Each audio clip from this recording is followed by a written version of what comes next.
اچھا ایک چیز اور میں پوچھنا چاہوں گا کہ روزے کو لوگ بہت ایزی بھی لیتے ہیں ڈاکٹر صاحب،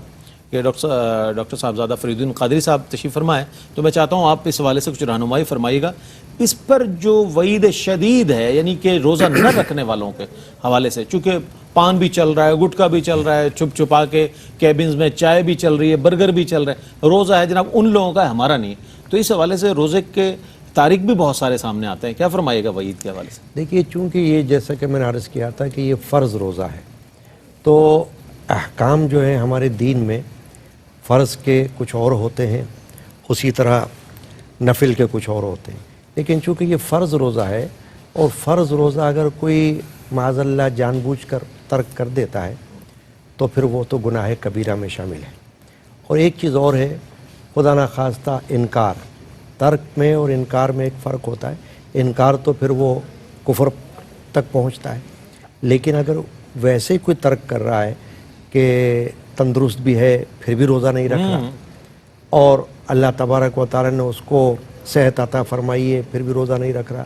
تو پھر تو وہ گناہ کبیرہ میں شامل ہے۔ اور وعید اسی کا نام ہے کہ قرآن سے یا حدیث سے اس کے لیے کوئی ایسی شدید مذمت ہمیں ملتی ہو کہ جس سے کہ انسان کانپ جائے اور اس کو خوف خدا پیدا ہو جائے اگر اس کے دل کے اندر ایمان ہے موجود۔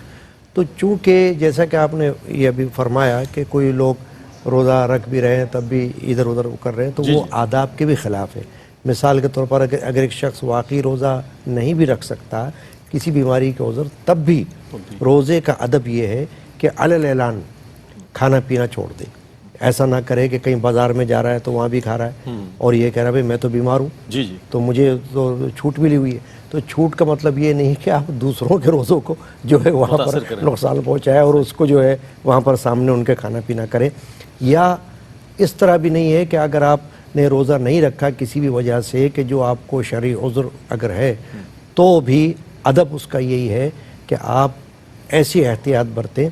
کہ روزہ جو ہے وہ اس کا ادب اپنی جگہ قائم رہے۔ تو چنانچہ گھر میں ہوں یا باہر ہوں اس میں بہت خیال رکھنا ضروری ہے۔ اور یہ جیسے کہ میں نے ابھی کہا کہ اگر کوئی جان بوجھ کر روزہ نہیں رکھتا تو گناہ ہے، اور اگر رکھ کر توڑ دیتا ہے تو پھر تو اس کو بلا عذر تو پھر تو اس کو 2 مہینے کے روزے بطور کفارہ کے رکھنے پڑیں گے،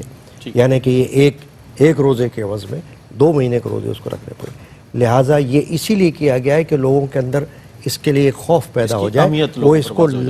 لائٹلی نہ لیں، ہلکا نہ لیں کہ بھائی کوئی بات نہیں، چلو ہم نے روزہ رکھا تو تھا لیکن ابھی دوپہر کے اندر دوپہر میں بھوک زیادہ لگ رہی تو چلو چھوڑ دو، ایسا نہیں ہے، تو اپنی مرضی پر نہیں رکھا۔ تو اس لیے وعید سے مراد یہی ہے کہ قرآن مجید میں احادیث شریفہ میں نبی اکرم صلی اللہ علیہ وسلم نے، اب مثال کے طور پر ایک اور بات بتاؤں آپ سے عرض کروں کہ حضور اکرم علیہ السلام نے یہ فرمایا ہے کہ اگر کوئی شخص روزہ رکھ کر برائی کو نہ چھوڑے، گناہ کو نہ چھوڑے، یا روزے کے جو ممانعت ہے جن باتوں سے ان کو نہ چھوڑے، تو اللہ تعالیٰ کو اس کے بھوک پیاس کی ضرورت نہیں، فاقے کی ضرورت نہیں ہے، کیونکہ یہ تو ایسا ہو جائے گا جیسے کوئی فاقہ کر رہا ہے۔ اب آپ دیکھیں ایک ڈاکٹر جو ہے کسی مریض کو اگر یہ کہے کہ آپ کو کوئی ٹیسٹ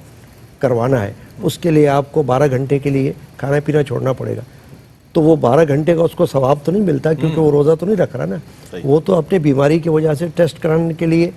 کھانا پینا چھوڑ فاسٹنگ میں وہ الگ چیز ہے، وہ تو فاقہ ہو گیا نا ایک طرح سے کہ وہ، لیکن یہ تو روزہ ہے۔ اس کے اندر جو ہے آپ کو اس بات کا خیال رکھنا ہے کہ جب آپ نے روزہ رکھ لیا تو پھر آپ اس کے جو